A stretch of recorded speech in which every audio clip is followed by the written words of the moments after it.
Hello and welcome. You are listening to the Talking Locs podcast with Locitude. This is the Everyday People with Locs series, and I am your host, Ade Balogun. This episode is produced by Savage Media. In today's episode of Talking Locs with Locitude, we'll be discussing with some brothers with locks. We are going to be joined by 4 brothers across 2 generations who have all had locks at some point in their lives. The Issac brothers are Eritrean Americans. Though from the same womb, they have very diverse personalities and bring to light their locked experience from a cultural, religious, millennial, and Gen Z point of view. Without further ado, let's get right into it. Hi everyone, thank you to the Issac brothers for joining me on the Talking Locs podcast with Locitude. It's really an honor to have you guys around. For our listeners, this episode is titled Brothers with Locks. I think I'm settling with Brothers with Locks. And I have Muse, Ben, Mo, and Alex with me. They are 4 brothers, and in a minute we'll get to know them. And, let's get into it. So, I was going to start with you, Alex, because the first shall be the last, and the last shall be the first. So, Alex, can you tell us a little bit about yourself and what you do? Well, I'm the youngest of 4 brothers. I'm 26 years old. I'm a videographer. I edit videos and I shoot videos, YouTube videos, and I used to have dreads. Okay, cool. I don't know who's next. Oh, okay, all right. Yeah, I get that a lot. I get that a lot. My name is Juan, but everyone calls me Mo. I am 31 years old, going on 32 Sunday. So shout out to me. Yay! I am the 3rd brother of the Issac clan. Second to last, right above Alex. I am an HR. I'm an HR specialist, and I do music on the side, and a little real estate here and there. I've had locks for about 5-6 years. Okay, Yeah. cool. Ben, I guess you're up next. Okay, so Ben Issac, I am so excited to talk about this topic, which is locks, dreads. There's a lot of ways you can talk about what hair is. And hair, in a way, is everyone's most important situation. It's how they style it, how they, you know what I mean? How they move with it. Me personally, I think that it's an important topic. I'm happy to be a part of it. I'm thinking that we're going to talk about some amazing stuff, and I'm ready for that. Okay. I'm super ready for that. So Ben Issac, part of the family, we all know each other.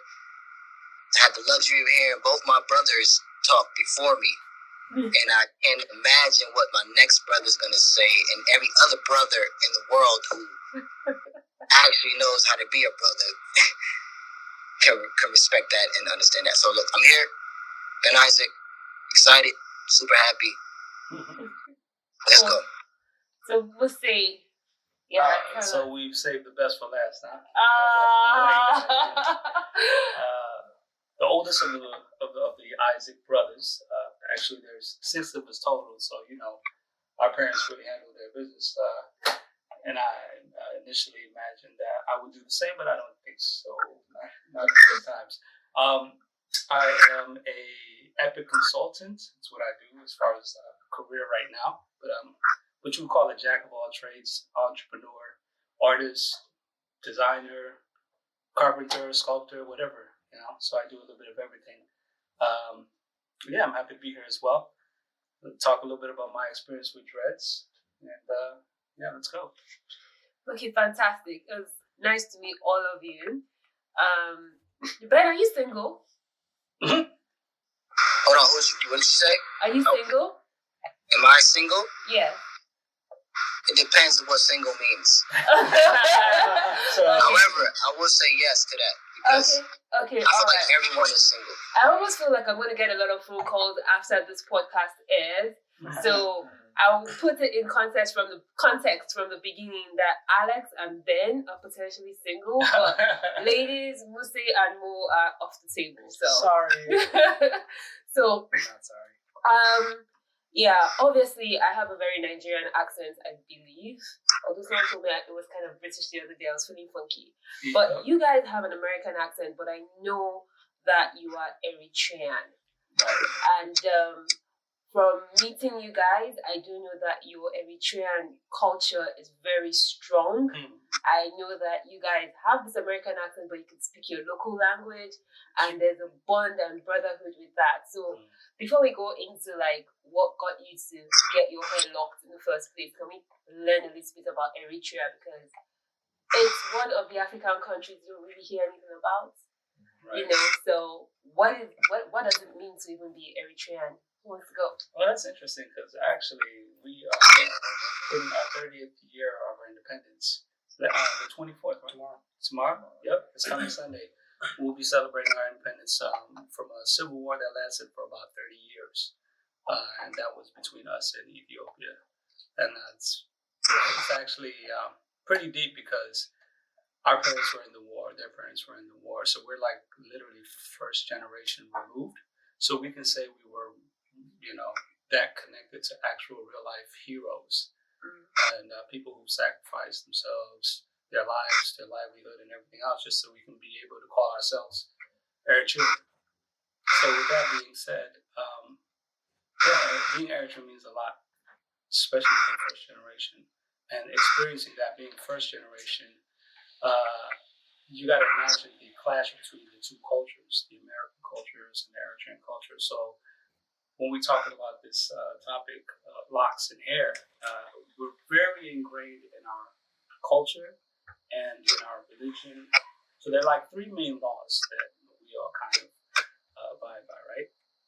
There's the cultural laws, kind of like societal norms. There's the law of the land, which is like law of government. And then there's the law of religion. So very religious people. And Eritrea is probably broken down 50-50 mainly between Muslims and Christians. But either way, however you look at it, how you present your hair is a big deal. So because of that, we all have grown through a lot of situations, and I can be the one that attests, and everyone here can attest what it's like to have hair and to be able to represent it the way you represent it based on your influences, not only of the Eritrean culture, but also the American culture. And when you have those two meet, you're going to get a lot of friction. So it's pretty interesting. Okay, this is already going exactly where we want it to go. I'm happy about where the conversation is going because I think there's a lot to gain from it.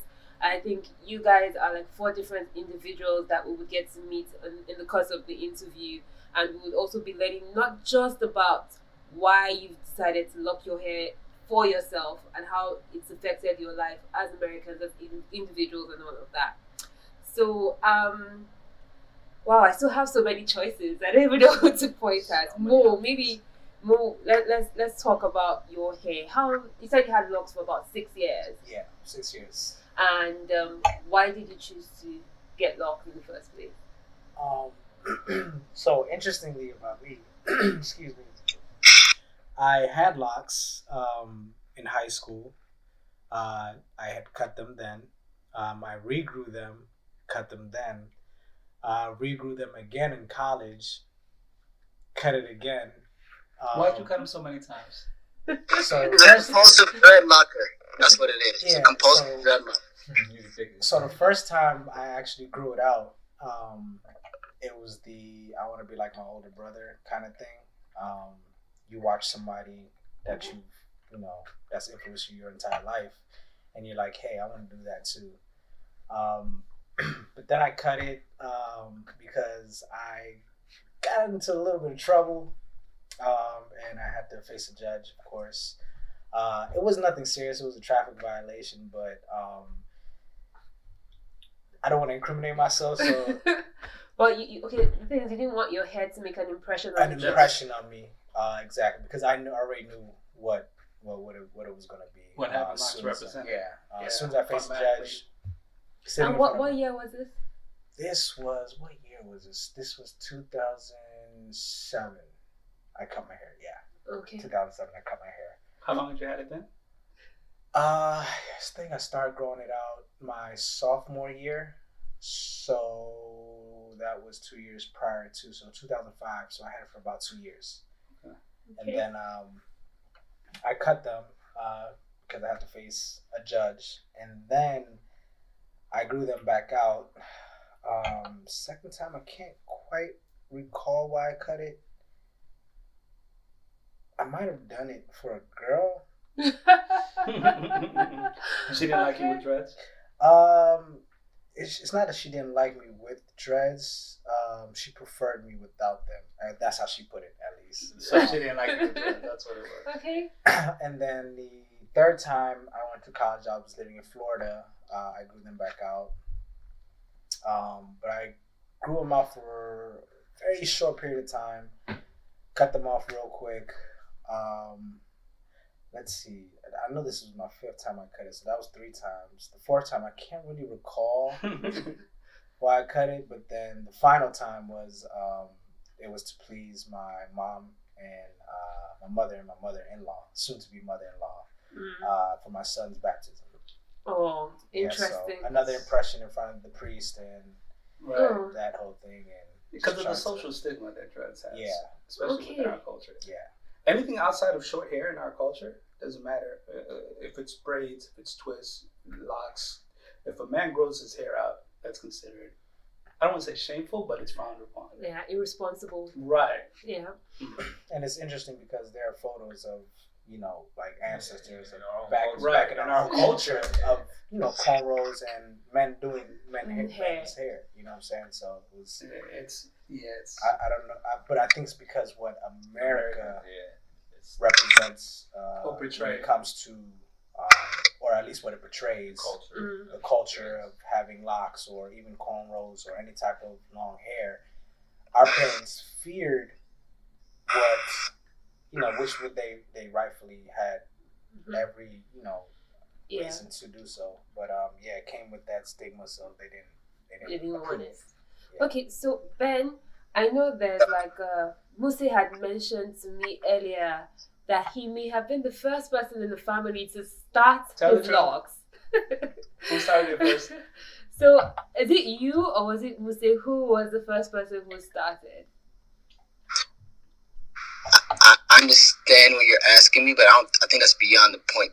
So yeah, he's smart. Yeah, it's beyond the point. It's beyond the point. Had it so many times. I have no problem. Because we can get into the details of all of that, but what matters is dread. It's dread, right? So who had dread? Shit. I had dread happening before I got dread. So dreads to me is a correlation between. I had dreads before I got dreads. So knowing that, he went philosophical with us. Okay. Okay, that's fair enough. But I was trying to get who the first person was for a particular reason, because I can imagine showing up at home and having to face your mom and dad. Okay, so I can answer that, right? Okay, was it you who first? We'll start. No. Let me intervene now before Moose says he wants to get it. All right. As you host so smart and strategic. Look, Moose had the hair issue for a long time. Way before everybody. It didn't matter if it was dreads, hair, or it was cornrows, or whatever hair it was. Mm-hmm. It was always an issue because culturally, women should have long hair and cornrows, and it was so for the culture. It was like, all right, don't do that. Not just culture, it's just religion, and religion is a funny word, but just culture and what people believe in, what our parents believed in, and which is still very alive and well today, which is what other youths go through. What other parents deal with their youths. And I don't know if you have, all of us plan to have children, we're going to have these same conversations that come up. Mm-hmm. And then you have to be able to patiently discern how to approach a son or a daughter who are in some sort of rebellious state. So look at it from the bottom up. We have, as young ones, we're figuring things out. We're 17, 13, 11, 12. We get so bombarded by rules and regulations that do pertain to who we are and what we have to go through, but there's a disconnect when you come from a third world country or your first generation son or daughter, and you have to be a part of a culture that you wouldn't ordinarily be a part of because you're growing up. Like, I used to be able to speak my mother language very fluently, my mother tongue, like easily. It was easy for me to do that, but I had to go to kindergarten, I had to go to school, I had to learn how to connect the dots. As my parents were at work 24 hours basically. You know what I mean? I have to be able to connect the dots and portray that, all right, maybe this is why you don't want me to do this, but you can't possibly explain that to me because you're so busy. Because you have to go to work, you have to do this, you have to do that. So it was a culture clash. It was like a culture clash. And then a lot of the relatives you have, if you have siblings, you have people before you that can go through certain battles that you don't have to go through individually. It's a blessing. So Moose himself had to go through certain tribulations that he couldn't explain to us as younger generation sons, because he probably walked the desert. His feet probably felt how it feels to walk in Sudan, and you know what I mean, like certain aspects of the culture that when he made it to America through the glory of God and what our parents did and what they went through, he had to take on a lot of the force of the blow and the burden that a lot of us wouldn't necessarily ordinarily go through. So put that into perspective with the fact that just one topic being hair or growing your hair out was a form of trying to express yourself and figure things out. That's right? true. That's absolutely true. And I personally did not see Moose go through it. I seen Ben go through it. Me as well. Yeah. Okay. And he's seen. Yeah, it makes sense though, the way we grew up, right? So initially, when we came to this country, it was just me, my older sister, and my younger sister. So we kind of gotten naturally grouped up as far as like, all right, y'all the oldest, y'all the responsible ones. And we had to deal with a lot of this, sort of helping to rear the younger children. And then at that point, Ben was conceived here. Yeah. But he was produced back in Sudan. Conceived there, but born here. Exactly. Vice versa. However you want to put it.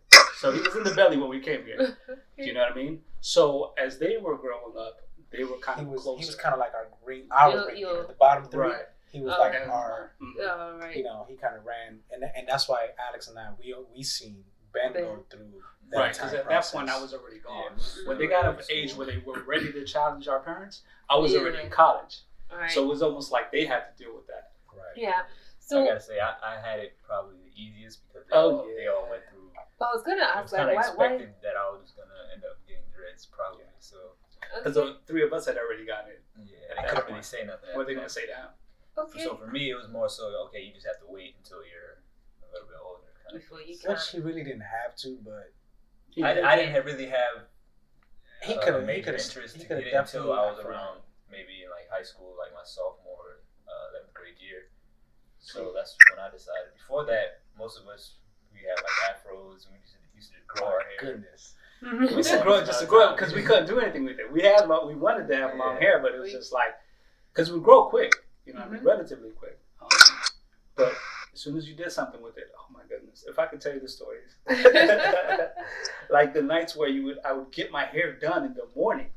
My sister would braid my hair in the morning, right? Before school, go to school, I would take it out before I came home. That's how serious it got. That's dedication. That's what he went through. Yeah. Okay, so Alex, I feel you had it the easiest. By the time you were getting it, it was fine. Yeah. So why did you choose to cut your hair? Okay, so when I cut my hair, I was in college. And, I was just kind of at a point where I just felt like I needed something The change. Yeah, needed a change. Like, it was kind of stressful. I was going through a time where I just felt like I needed to be a new person. You know what I mean? So I decided to cut my hair. Kind of like a clean slate type of deal. Okay, so I've heard a few things, like there was some sort of rebellion, there's sort of a question of what you're being told to do and what you know is historically African, like every African culture actually, men have always had hair, and then we've been influenced by Western culture, and all of a sudden it's frowned upon to have hair. But which there's also a part of locks that is associated very much with like spirituality. So for anybody can answer at this point. I'm not gonna even pick. Okay. But like, did you ever feel like there was any connection with you growing your hair to being connected to something or to being African or being? So I guess I can address that, and Mo can go first, because initially, I mean, you asked. I don't know if Mo answered, or Alex, why we started our locks. My personal experience with it was more on that spiritual side that you were talking about, or I want to say more of a representation of a process that I was going through. And I was transitioning out. I got several experiences, and these experiences kind of started to mold the way I perceive things. And for instance, let's say in a relationship, and I started to find myself sort of judging everyone the same based on this terrible relationship, mainly women. So I had this idea in my head that all women are the same. So being a thinking man that I am, I'm like, well, come on, let's be real. You're saying every woman is like this? Like, that can't be true. So I found myself trying to reconfigure my spiritual ease, I guess. I was trying to ease myself spiritually. So I said I was going to go through a journey where I would abstain from everything and anything, right? And I wanted a physical representation of that. And initially I had 2-strand twists in my hair. And I told myself, I am going to lock my hair, but I didn't want anybody to touch it, right? So it's going to be a personal journey that I went through myself as I was meditating, as I was fasting, as I was sort of abstaining, both mentally, physically, and spiritually from a lot of things. And at that point, once I started the 2-strand twist, I sort of separated them, and then I told myself I was going to lock it. As a matter of fact, was it you that helped me? I think he was waiting for it. I was waiting for it. Let's get there. Yeah. So, and this was on campus, right? On campus. I was in college, and you had stopped by my apartment that I was renting. It wasn't I stopped by. I didn't drive back there. Did I pick you up? Man, I used to go to class with him. There were times I would go to class with him, and it was one of probably the best experiences of my life. Just watching this. Yeah, interesting, crazy. Well, I don't get it. You were not in the same year? No. I was a 12-year-old attending college courses, just hanging out with him. Oh. And you happened to be with me when I decided to lock it. That's what it was. I was at UMBC pretty often. It was. Pretty often. I remember the gym. I remember seeing a light-skinned, big, I don't know, y'all know him. Light-skinned dude. His daughter was Ayana. Oh, he's talking about Brian. He was the one I remember the meathead. Yeah. Yep. I remember all of that, Yeah. So at that point, I was locking it, and then once I locked it, I decided that it was just going to be all me, and it was a good experience. After I went through my transition for about a year or two, and I got through whatever struggles I was going through, and I was able to reset mentally and spiritually, it then became just sort of like, okay, it's there, it looks nice. I kept getting a lot of compliments, so I'm like, dang. Do I want to cut it? Yeah, I was like, I don't know if I want to cut it. So I was like, all right, I'll just keep it. And like 5-6 years later, Fabio, super long, Fabio, down to my back. I was sitting on my hair at some point, and yeah. So it was a spiritual journey. And the fact that I didn't let anybody else touch my hair, well, maybe with the exception of him, I think at that point when he helped me, which he's now reminded me, I honestly forgot all about that. He just told me once, and I was like, okay. Okay, so Mo, you were nodding when we were talking about a spiritual experience with your hair. So I actually had, grown my hair, of course, like 5 different times. So each time was kind of like something different. So like the first time, of course, was I wanted to be like my older brother. Second time was no real reason. It wasn't till my final, the final time I grew my hair out that I associated it with a journey towards something. Mm-hmm. I can't remember if it was a heartbreak or what it was. It's usually that.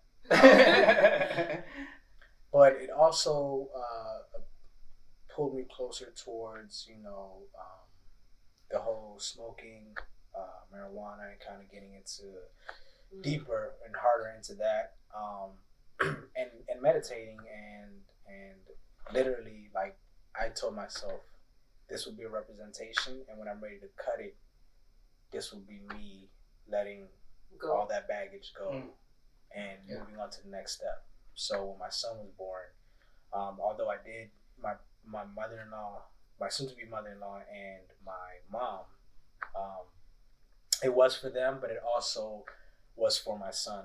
And it's weird because once you get to that stage of being a parent, my father used to always say this: when you have your kids, you'll understand where I'm coming from. And now everything that he's ever taught me, my son shows me. Wow. Right? And then it's like, oh, there goes that lesson. I remember that. And now I'm doing the same thing my father did to me. Yeah. And it's just passing along to my son. So when I cut my hair, it was kind of like, okay, he's seen me a few months, of course. I think it was about a month and a half maybe of me having hair since he was born. And he loved him. Like, he would play with him, try to reach for him and everything like that. But once I cut him, it was more freeing. And, I was like, okay, so now my son will see me with. Now he has the option, of course. I feel like once he gets older, he could have that option if he wants to. But it was letting that baggage go and knowing that because I'm not carrying it anymore, I won't, project anything onto my son, because I made a deal with my hair, and in a spiritual way, and of course, talking to God throughout the entire process, trying to figure out whether it was the right thing to do or even right to have it or not, and of course you figure that out along the way. I personally don't think there was an issue with it, of course, but now where I'm at now, I kind of feel more in a mature state, and not to say that it was immature, but just letting that go allowed me to move to that next step. You're making your own decisions based on your own experiences, not based on, because I can second that. There's a lot of cultural influences on both sides, both Eritrean and American culture, and you see the way it's perceived. So you inherently absorb a lot of that negative outlook on that, even though you yourself knew there was nothing wrong with it, but you kind of felt some kind of way. You're being judged everywhere you go. Yeah. Chip on your shoulder. Yeah. So Alex, this one's going to be for you, being the youngest of the clan. Did fashion play a role in you having locks at all? Was it like this? Definitely. Yeah, it was definitely like, especially in the DMV area, having dreads was kind of like the trend. It was kind of the cool thing to do. It looked cool. Like, for me, all the girls liked it, you know what I mean? So, yeah, it was definitely a fashion statement in a way. Yeah. Okay. I understand you guys are Christians, right? Mm-hmm. But it almost sounds to me, I just learned recently, I've learned a lot of things from the Eritrean culture, because you guys were, some weeks ago, you kind of said you were having Easter after Easter. Mm-hmm. So I was like, what's going on? So you do still hold on to the Christian Eritrean faith. Yes. Right? Yeah. Mm-hmm. And so having locks as a man and being a Christian, how did that impact your religion? That was Ben. Ben, I think you can answer that. That's for you, apparently.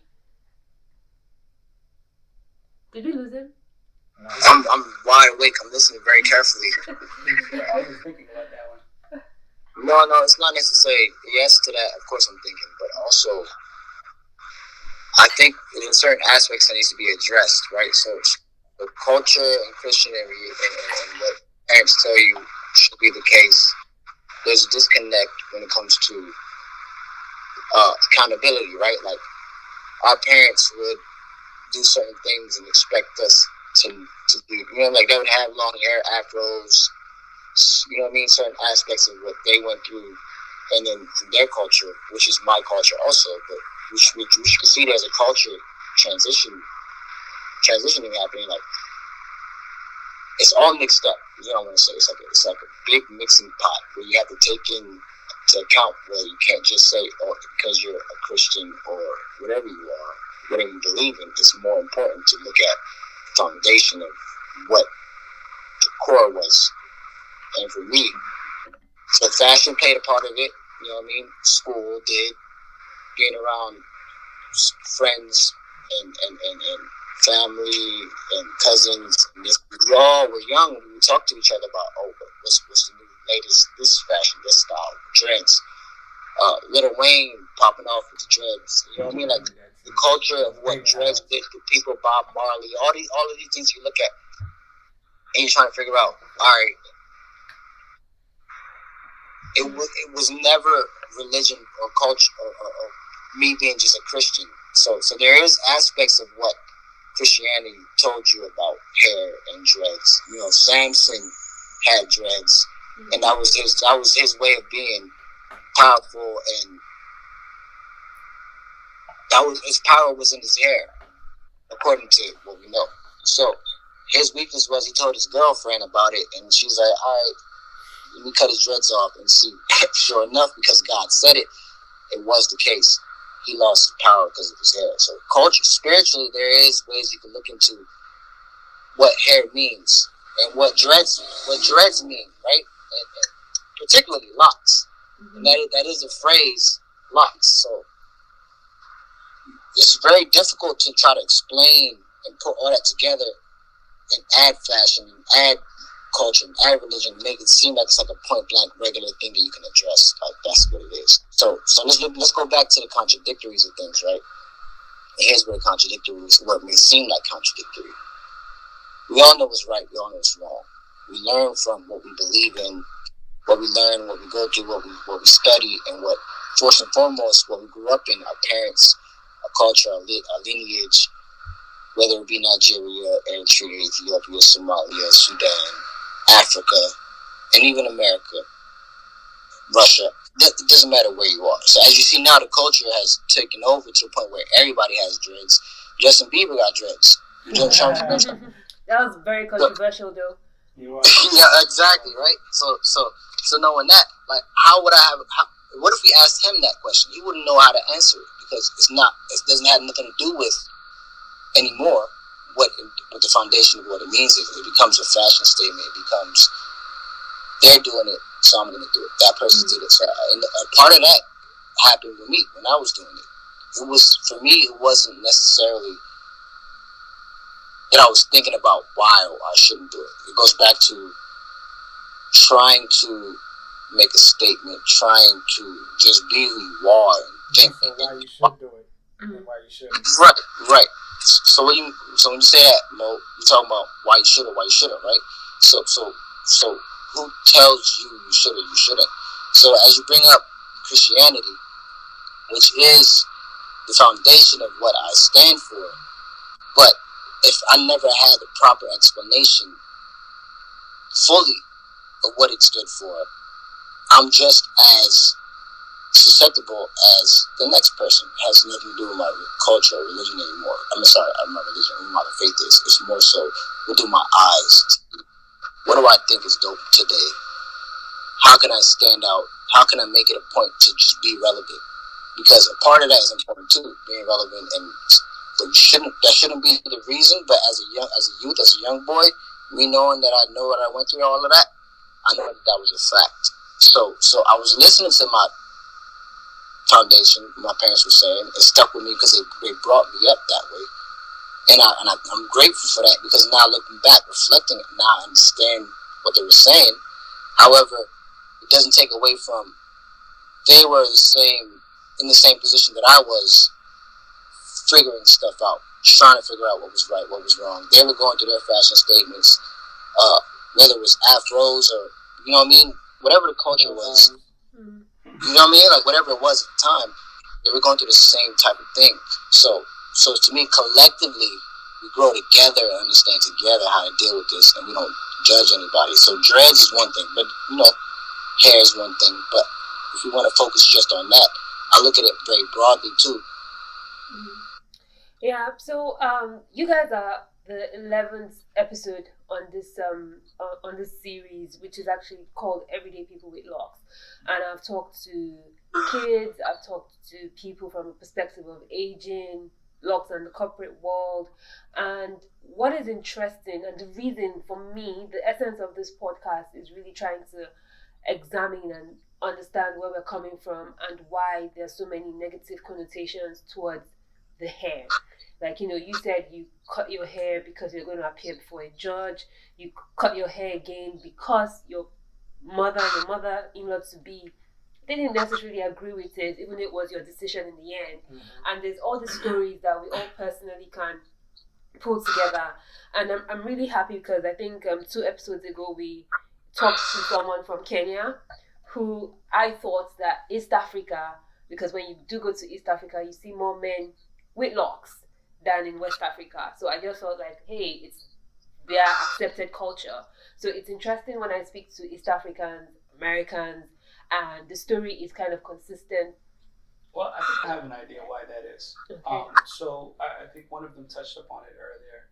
Our parents weren't really against the hair. It's about what the hair represented based in the eyes of the Western world. And they were having to raise us in this Western world. And they didn't want us to be sort of lumped up with the stereotype of what it means to be black and with dreads and fall victim to judgment, police, whatever it may be.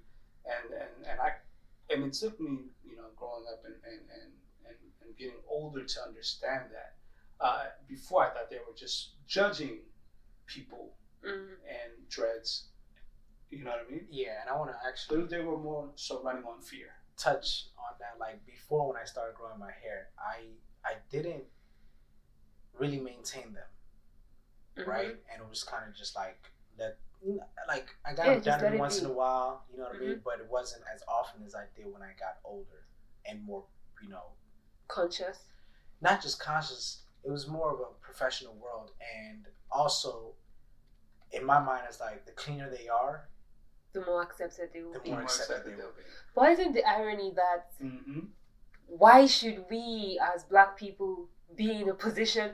I almost feel like we're the only race, I've said this probably countless times, on the planet that wake up every day and have to think about how we wear our hair. Because when you see people of other races, their hair doesn't count. It's so deep. It's not the means of how you judge them. It's not. It goes from how we wear our hair to what clothes we have on, to whether or not we should be able to wear a hoodie, running outside. Like, all of these things we have to compensate for, and our parents knew that. So, though yes, they presented their apprehension to us having hair, period, as though it was from a religious standpoint, from a cultural standpoint. I believe it was more so in fear, because they're like, how can they navigate through this world? Right. How can they navigate through this world? And we already see what it means to be just black, period. But then black with dreads. I also feel like culture and unity is feared by the Western world. And when people band together, right, they're stronger. My father used to tell this tale about family. With the sticks. A family that used to argue all the time. His kids. A man whose kids used to argue all the time. And he always used to tell the story whenever we get to arguing. So man told his kids, each one of you go grab a stick, a piece of branch, whatever, and bring it back to me. So they all came, and he said, you break yours. Sure enough, he broke his. Told her, you break yours. She broke hers and everything. And he said, go back out and grab another branch. They came back. He tied it up. He said, now try to break it. Mm. And each one of them tried, and were not successful. Mm. So the whole point of that was to say that when you band together, you cannot be stronger together, right? Strong together. So I think in the Western world, right, when there's culture and unity, they don't like it. It's feared because the stronger you are, the more you are, the more unified you are. And Locs are known to be symbol of rebellion, right? And I'm not gonna lie, there was a part of me who had that. I don't give a damn. I'm growing my hair out. Who cares? So early on, it was like, just growing it out. And then when I got older, it was kind of like, who cares? I'm gonna take this journey. I'm gonna do it for me. And I don't care what anybody else. I don't care how anybody looks at me. But at the same time, there was still that, like he said earlier, the part that you absorb. That part that absorbed, which is why I kept it clean. Yeah, it's actually very interesting because on my own part, like my experiences are completely different from yours, but they're parallels to the whole story. So being a female, you can't have long hair, so nobody's going to bother me for having long hair. At the same time, I still had a few blowbacks. My mom didn't want me to have my locks when I started for the same reasons, fear, Western perception, and all of these things. And I have been coming across new material recently in my life that kind of suggests to me how powerful it is for you to be influenced by society. And I feel that there's an opportunity in speaking through the hair to be able to take back our culture, take back that unity, like see the similarities between us, and to understand that we look at all of Africa and we're all divided by these borders that don't even represent us per se. They're all like a man-made construct. So at what point do we wake up and realize that how can we change society's perception is what I'm trying to say. Since you guys are men who you have that Eritrean African background, you grew up in America, you've been here for most of your lives, like, do you think there's any chance? Are we going to go on like this for another 50 years? Do our kids have a chance to be able to wake up and say, hey, I want to do this hairstyle, and you're not going to frown at it or appear in front of a judge and be judged? Well, I feel like, in all honesty, I think where we are now, right, being first generation removed, I can teach my son, I can be the bridge between what my parents were trying to teach me that I didn't understand, that I now understand, right, because of the language barrier and the cultural barrier. Now that I understand as an adult, I could explain that to my son because there's no language barrier. Like my parents to this day, they still struggle with English. Like they get their point across in English, but it might not be the most well-constructed sentence. You know what I mean? But I have that, and I could explain to my son exactly what it is, and I can instill that in him, and he'll understand it a lot better than I did as a young child, right? So if I can wake my son up earlier, right? Teach my son the ways, have him understand at an earlier age, and pass that on, and let him know that, hey, like, because when I was young, though I was African, and I know they went through it, being made fun of. Though I was African, I used to crack jokes, but that was because I was young. Crack jokes on Africans. You know what I mean? And I say, like, just silly things that just made entirely no sense. When I look back, I'm like, you know what? I was a jerk. Like, no, seriously. Like, there are things that I said when I was younger that I still hold it in my heart, and I wish to find that person to apologize and say, hey, I don't know what I was thinking. Bought into the narrative. I bought into it. America sold me a dream, and I thought, and it made entirely no sense. Let's think about it like this, right? And this is what we were having a conversation about earlier, as far as like controlling the narrative, right? So if you have an issue with a group of people, best way to get everybody on your side is to demonize them. Anything that's their culture, make it seem as if that's bad. And like you said earlier, right? You said, okay, Kenyans, Ethiopians, some Eritreans in that part of East Africa have hair. There are pockets and tribes that do that, and we can say we have these images that are actually posted up on walls wherever we go when it comes to like Eritrean events of guys with long hair and dreads and braids. So why is it that when we're here now, all of a sudden it's like it's not part of our culture? And that goes back to what I was saying earlier. It's the fear. It's the fear of what that means to those who are controlling the narrative. I think until we take back that narrative and we start to appreciate everything that makes us Black people, Africans all over the world, we're going to constantly have this issue. And what Mo was hinting at was the fact that now we're more educated on the ways of this world, meaning being in America or being in any kind of Western world, and we don't have that same fear our parents had. And we've bought into the narrative of what it means to be African, where to the point where we're making fun of other Africans, and we're Africans too, just because we grew up here in America. We wanted to sort of be accepted, so we did as they did. We treated people as such, and I think we're in a better position now that we're not buying into that narrative. And I think our parents tried to get us to understand that you guys are African too, but we're like, no, we're American. I want to be a part of this. I want to do this. I want to go hang out with these, you know what I'm saying, couple guys who might not have my best interest, you know what I mean? But yeah, like I'm in a better place now, and I think what also needs to happen is confidence needs to be built amongst our people. I don't think we understand what we have, especially those in Africa. Because they're buying into the narrative too. Yeah, so whatever we needs to be cool. We touched on a subject before of why is it that, you know, those back home are looking at Western countries to produce resources for them when all the resources are in Africa, right?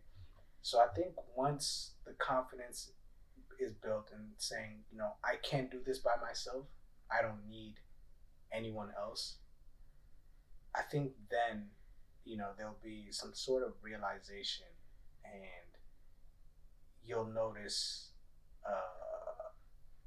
a rise in African mentality, mental health, as well as resources and producing for oneself and things of that nature. So I think there's a disconnect.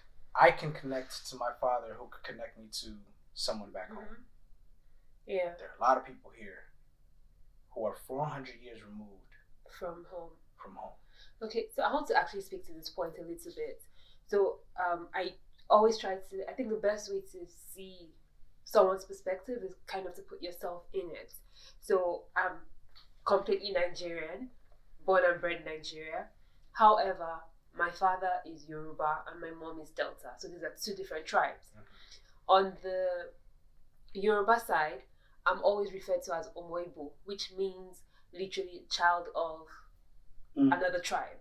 So in a way, even though I grew up in the Yoruba speaking part of, or the Yoruba part of Nigeria, I've always known that I'm a little bit different because my mom is from somewhere else. And to my surprise, I went for a funeral at my mom's place. I think I was a teenager or something. And I was kind of excited because the Yoruba people have always called me, you're a child from somewhere else. And I went there and I was really excited to be at my mom's village. I wanted to see the river that I've heard so many stories about. And I met some of the family members and I introduced myself of who I was. And the first thing I was told was like, oh, you are the one from the other side. So it got me for a minute. I was like, so it feels like nobody wants me. Trust me. We can So yeah, I just want to kind of understand. Are you African? Are you American? You're definitely not African American. Yeah, I think you kind of fall into this gray zone, right? Because I mean, from my experience, and I'm sure they share the similar experience, it's like when you're here, you're not quite American because they'll look at you and they say, "You're not American." You know what I mean? So you get kind of like that feeling like, all right, well, I'm not 100% part of this.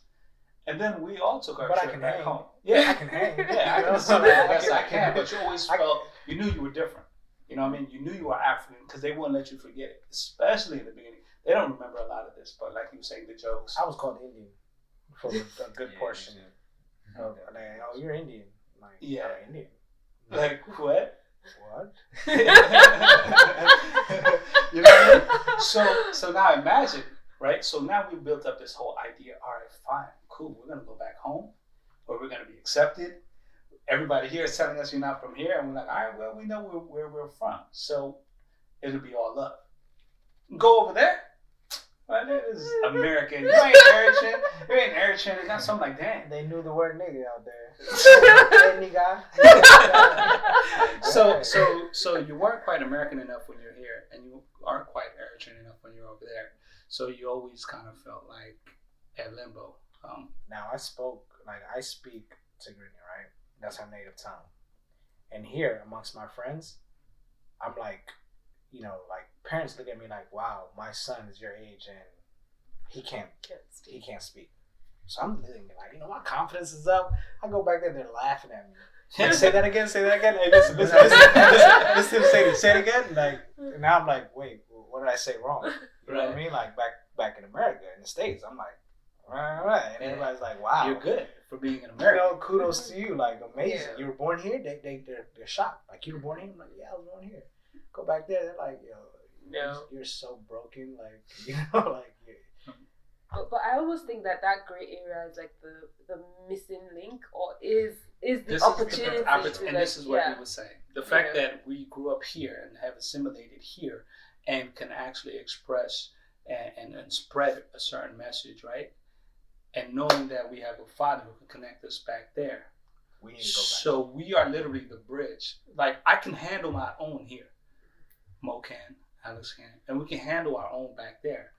So we're literally that generation that can bridge the gap, because we understand why Eritreans on this side and how they feel about being about Black people or Black America or Black people in the diaspora, and how Americans or Black people from here feel about Black people in Africa. So the narrative to the Americans, Africans are over there butt naked, spears, climbing trees, chasing, right?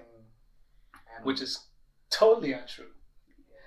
You go over there, they think all Black people are gangsters, are thugs, you know what I mean? Mm-hmm. Or basically whatever the media portrays, whether it be music, propaganda, whether it be music videos, movies. Yeah. That's what they believe. So, and funny story. First time I came to America, I booked an Airbnb in Queens, in like the most Indian part of Queens. But this is me from Africa. I have no idea what's going on. As far as I'm concerned, I am in America. Like, it's one place, there's no difference. So yeah. And on the balcony one day, and some dude walks up to me and kind of tries to let me know that I'm not supposed to be here, sort of. Like, it's like, so, you're visiting from where? I was like, yeah, I'm visiting from this. And he kind of made me see, and I saw it instantly. Like, when he just told me, oh yeah, like, this is like the Indian part of Queens. And all of a sudden, everybody around me was Indian. And I was like, oh my God. You began to realize. But I felt safe. Then I go to Brooklyn to see a friend, and it got dark, and I was trying to get myself back to the subway, and I just saw some Black kids hanging on the side of a building doing stuff, and I instantly was afraid, because everything I have seen as an African about Black people standing on the corner of a block is that they have a gun, they're selling drugs, and they're going to kill you. Yeah. So I kind of, in that moment, I realized, oh my God, you're buying into how can I actually even feel safer amongst people who don't look like me, and feel afraid of people? That's the narrative. That's the intent. So the intent is to disconnect, like you were saying, divide. To disconnect people from their culture, right? So imagine 400 years disconnected, right? You probably can't imagine that, because you were born and bred in Nigeria. Yeah. You know, I have a father that can say, "Hey, this is where I'm from. Go here. When you go there, go say hi to your uncle. Go say hi to your aunt. Go say hi to your cousins. Go visit this. Go visit that." I can direct you from over the phone and say, "Hey, you know, go here, go there." My friend, who is African American, cannot go back home. They don't even call it back home. Yeah. This is their home. This is home. You tell them they're African, they're like, you'll say, Oh, I'm not African. I'm not African. Yeah. Yeah. But I think as Black people, the one thing that we share is actually the kink in our hair. And as ridiculous as and trivial like the conversation is, I personally feel like I've learned a lot. I started my hair just because I wanted something that was convenient. But even though, yes, I have been associated as somebody who smokes marijuana, indulges with all sorts, but I've learned how to commit to something and stick with it. I've learned how to watch something grow from like being tiny, looking unkept, according to standards, sticking with it, going through it, watching it grow, and all of that process. And I don't know if you guys agree with me. I feel like it's part of us. We can all identify with it. You wake up with it every day. I'm amused by how many African women in Nigeria who I meet who have no idea what the texture of their hair is because they're used to doing something else, or they might now know the texture of their hair. The natural hair movement has been good, but you can take care of a weave better than you can take care of your own hair. And I almost feel like, just speaking to what you were saying more, is we can't see what's right in front of us. All the resources are right there, and I feel like somehow through maybe our hair we have the solution to world peace. I can see that. I can definitely see that. Listen, that's outside of our skin color, you know. That is the next best representation of who we are. Everyone can say they had a comb once in their hair. Ran it in their hand, ran it through their hair, and it got stuck. You know, we can all say that, and we can all tell tales about that. Like, you know what? I remember my father did this. I remember my mom was trying to do this. We all have our story. And we all can sit at the round table and relate to that and laugh. It connects us all. And laugh, which I totally agree. I totally agree. Yeah, I think this has been a very interesting conversation so far. Yes. And I think we've touched on a lot of interesting, serious issues, which I'm always happy to talk about because sometimes I feel like delusional about this thing that I'm trying to talk about and hey, what's the big deal? It's just hair on your head. No, everybody has it. Deal, though. So it is a big deal. It's really interesting. Ben, are you still there with us?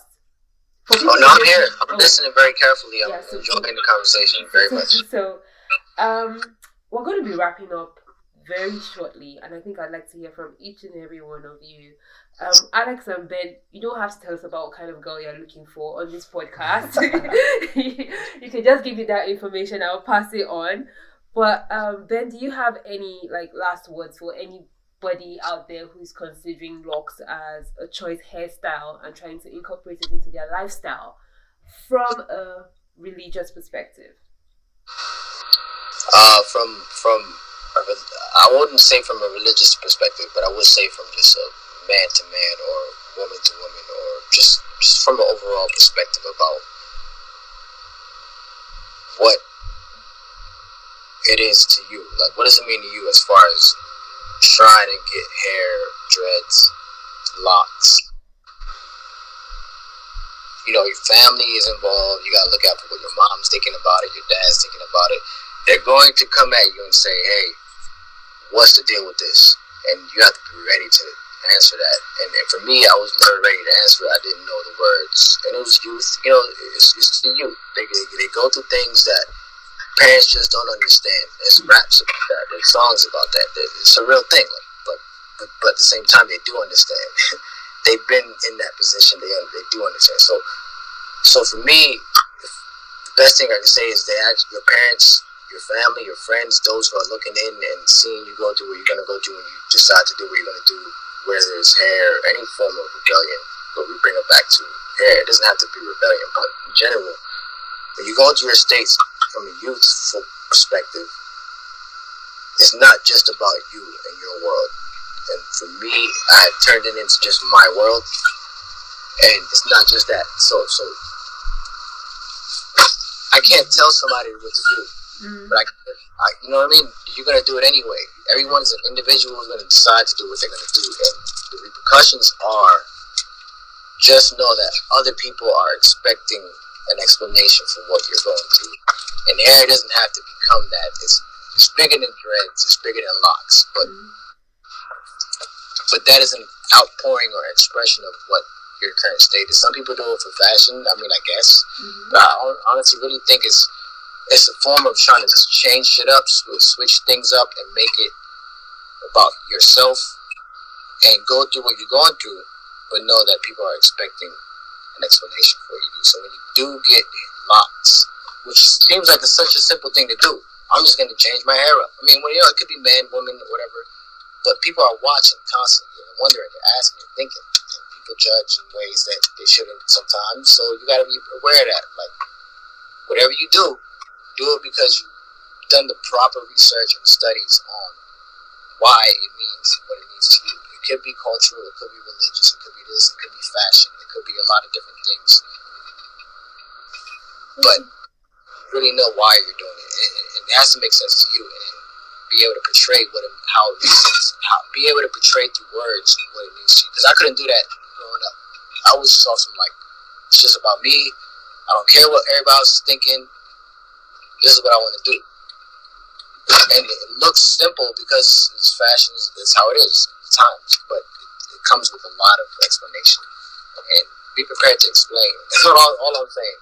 Be prepared to explain why you do what you do. And it doesn't have to just be dreads. It could be anything, any type of hairstyle, anything. Period. It's all connected. And I can see how this topic can stretch into, as we've heard so far, into any different so multiple levels of different topics. It branches into a lot of stuff. So it's an interesting icebreaker conversation starter.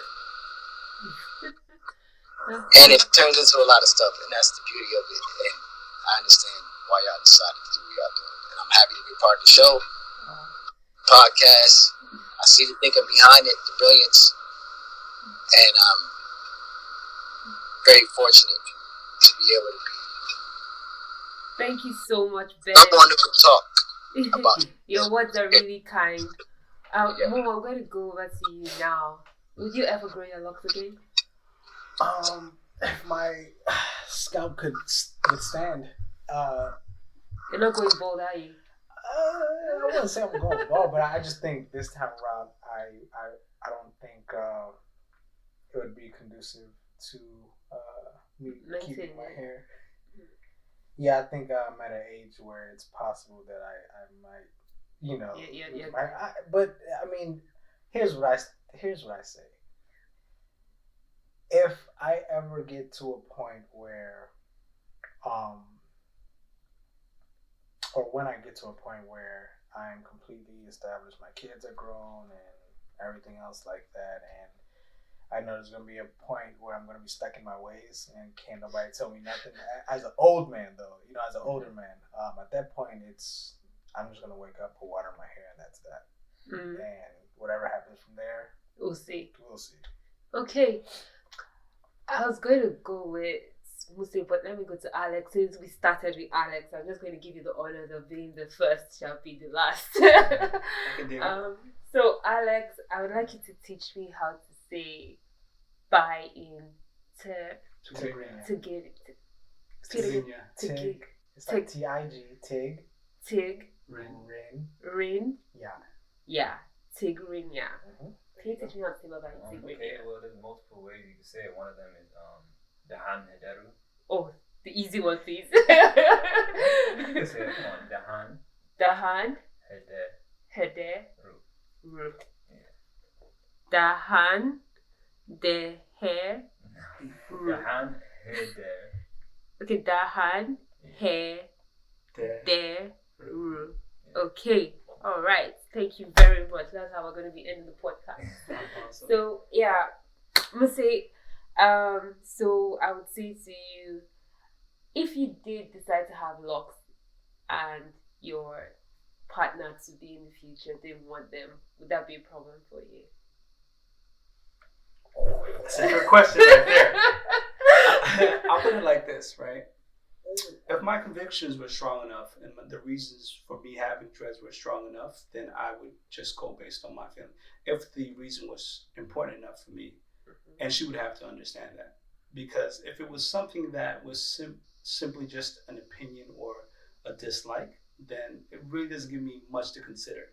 But if she gave me good reasons as to why, and if it were perhaps hindering like us as a unit, then I would consider not having it. But no, I don't think I would have let even my partner's opinion of it, if it were important enough to me, to dissuade me from getting dreads.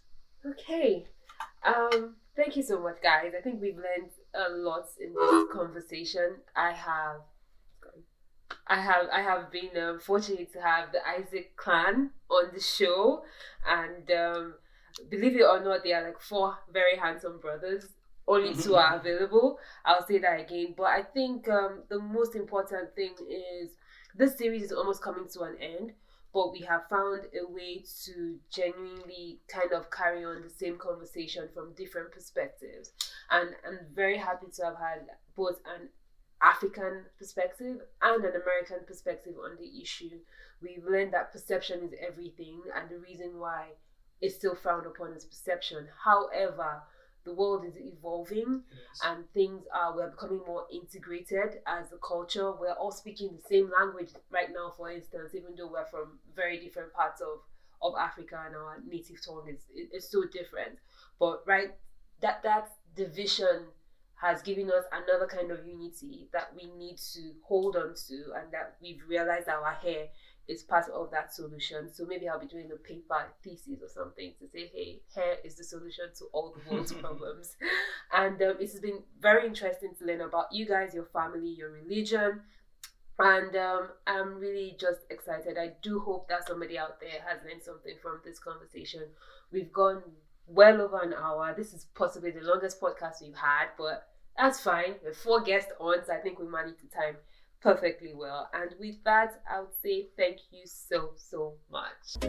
It was such a pleasure having the Issac clan on. I'm very glad you guys did this with me. Awesome. Thank you so much for having us. The pleasure was definitely ours. Yeah, so to everyone out there, Dan ha hederu. If you don't know what it means, just click rewind.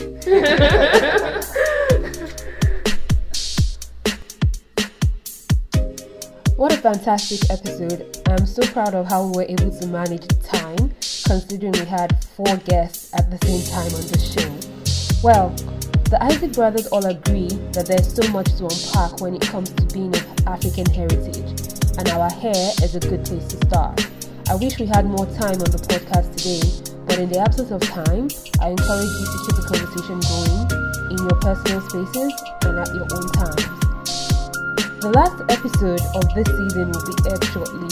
I am honestly having a very hard time trying to decide who gets episode 12. So I guess it's going to be a case of waiting to see. There will be a bonus episode 13, where our producer and I, Savage Media, will review the season's episodes, your feedback so far, and if it has all been worth it. Thank you so much for tuning in and listening to the Talking Locs podcast with Locitude. It has been such a pleasure being your host. My name again is Adi Balogun, and thanks to our producer, Savage Media. Please don't forget to follow us on social media.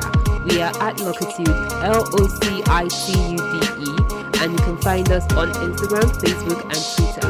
And for more interesting podcast episodes on Everyday People with Locs, don't forget to subscribe to our podcast. We are currently on Google, Apple, Stitcher, and Spotify podcasts. You can also find us on YouTube. And don't forget to keep it locked with an attitude. Bye.